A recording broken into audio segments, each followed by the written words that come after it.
السلام عليكم ورحمة الله. النهاردة هنعمل ميني باتيه حلو جدا موفر جدا. معايا 100 جرام دقيق و70 جرام زبدة دول للفرد. معايا 350 جرام دقيق للعجين، 150 ملي مية دافية، بيضة، 20 جرام خميرة، 30 جرام زيت، 30 جرام سكر. هدوب السكر والخميرة مع بعض في المية كويس جدا. اما يدوبوا واتأكد ان السكر داب تماما، هنزل عليهم الزيت والبيضة واقرب كويس جدا. دلوقتي في مشكلة عندنا بتقابل الناس ان هي متحبش تستخدم المارجرين في الفرد عشان مش صحية، وفي ناس لما بتيجي تستخدم الزبدة سواء نيوزيلندي او كريستال فيرن اي نوع انت بتفضليه، الزبدة مع الطبقات لما بنيجي نفرد اكتر من مرة بتسيح وبتطلع بره العجين، او العجين بيفتح وبتطلع منه الزبدة من كتر ما هي ناشفة. علشان احاول اتحكم فيها، فعشان نحل المشكلة دي ونتفاداها، انا خلطت 100 جرام دقيق معاهم 70 جرام من الزبدة علشان اقدر احافظ على قوام الزبدة زي ما هو، ما تسيحش وما تفكش، وما اضطرش اجمد الزبدة وتيجي بعد كده تبقى ناشفة فتفتح العجين. تمام، هوريكم ازاي دلوقتي هنتعامل مع الموضوع ده عشان نتفاداه. هنا بدأت احط المواد الجافة في العجان، وهخلط كويس جدا وهنزل بكل المواد السائلة مع بعض. العجينة المفروض بتكون طرية شوية وبتلزق بسيط في الايد. لو لزقت منك قوي وطري تقدري تزودي معلقتين دقيق، لو حسيتي ان هي لسه محتاجة معلقتين مية ممكن تزوديهم، مفيش مشكلة. خلطت كويس جدا مدة ما تقلش من 5 ل7 دقايق على الاقل، لحد العجينة ما تبقى طرية جدا في ايدي وملساء زي ما انتوا شايفين وبتلزق شوية. هسيبها ترتاح 10 دقايق على ما نفرد مع بعض الدقيق والزبدة. 10 دقايق بس، انا مش بخمرها، انا بس بسيبها ترتاح والخميرة تبدأ تشد فيها حاجة بسيطة جدا، لكن انا مش بخمرها. بصوا بتلزق شوية ازاي زي ما قلت لكم. انا في المرحلة دي هسيبها تريح بس 10 دقايق، وبعدين نجيب ال100 جرام دقيق وعليهم ال70 جرام زبدة هنخلطهم مع بعض كويس جدا. فالدقيق هيساعد على ان قوام الزبدة يفضل متماسك ما يفكش. فكده احنا مش محتاجين ان احنا نحط الزبدة في التلاجة علشان تبقى جامدة وبعدين نرجع نفرد بيها وهكذا، لا هنتفادى الخطوة دي خالص. ادي قوام الزبدة بالدقيق بقى زي ما انتوا شايفين كده. تمام، هركنها بقى على جنب وارجع للعجين بتاعي وابدأ افرده.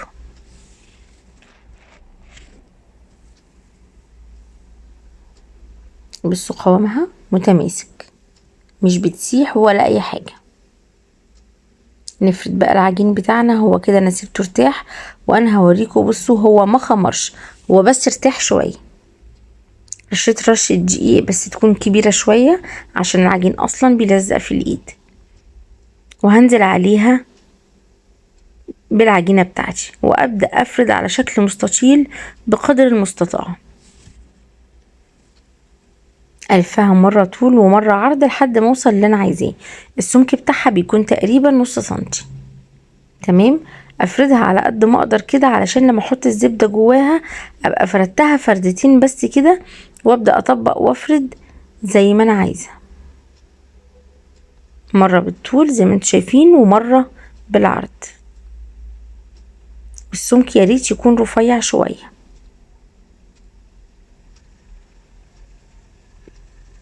الكمية اللي طلعت منها حلوة جدا، على قد ما ان كمية الدقيق صغيرة لكن الكمية اللي طلعت كويسة جدا. انا هنا بفرد بايدي خليط الزبدة والدقيق على العجين. لو انت خايفة ان انت بتفردي تقطعي العجينة او ايدك تكون تقيلة عليه شوية، تقدري تفردي خليط الزبدة بالدقيق على ورق الزبدة او في كيس تلاجة وبعدين تحطيه جوه العجينة على طول. اي دقيق زيادة حاولي تنفضيه عشان ما يأثرش على قوام العجينة.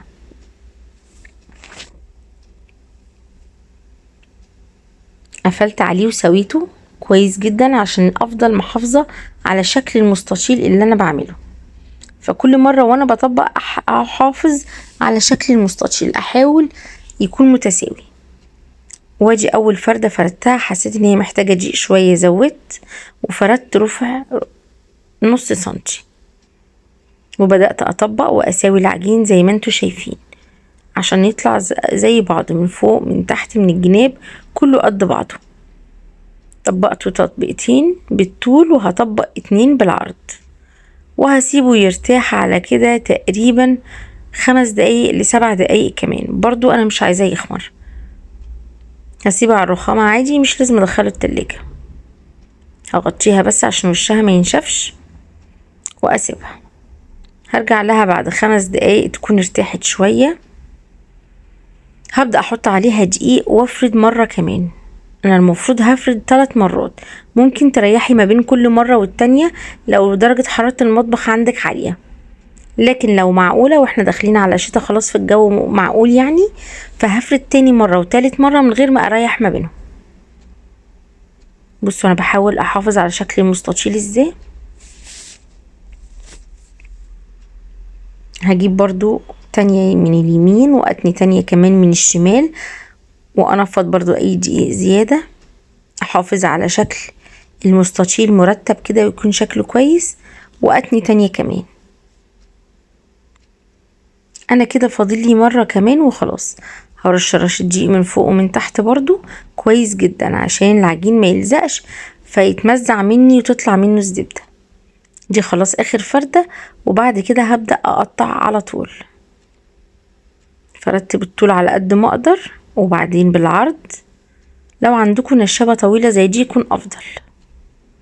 خلاص سويتها كويس جدا. العجينة في ايدي مطاطة وناعمة وحلوة جدا، مش قادرة اقول لكم قد ايه.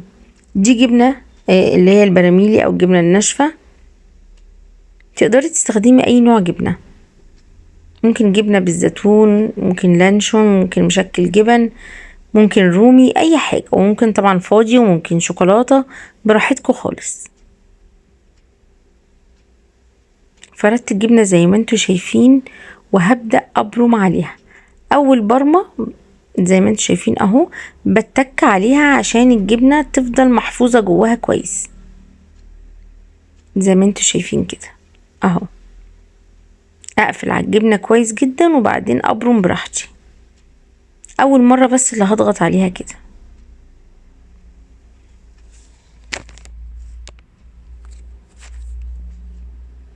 تمام، والف بقى لحد ما اخلص العجين كله. اقدر اتحكم فيها انا عايزاها ميني باتيه ولا كبيرة من حجم التقطيع، لكن لحد دلوقتي هي مش فارقة احنا هنعمله باتيه ولا ميني باتيه. العجينة طويلة فانا قطعتها على 2 عشان اقدر افردها قدامكم واوريكم انا هعمل فيها ايه. انا برمتها وهقفل عليها من تحت زي ما بنعمل في كل المعجنات اللي بنعملها عشان لما يجي يخمر ما يفتحش من تحت.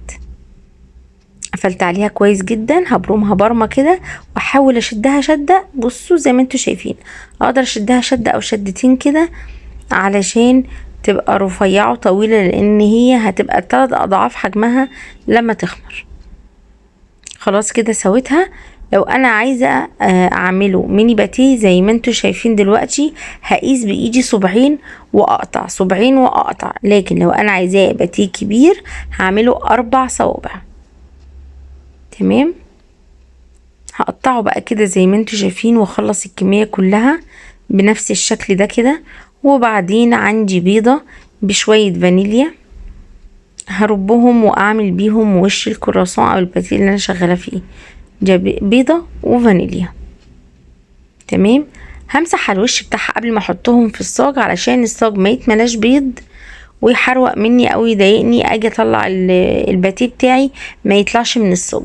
فانا هحط عليهم الاول البيض واحط كويس جدا عشان ده اللي هيحمر لي الوش ويخلي شكله حلو، وبعدين ارصهم في الصاج بتاعي واسيب مسافة كافية ما بين كل واحدة وواحدة علشان هو هيتضاعف جدا لما يخمر.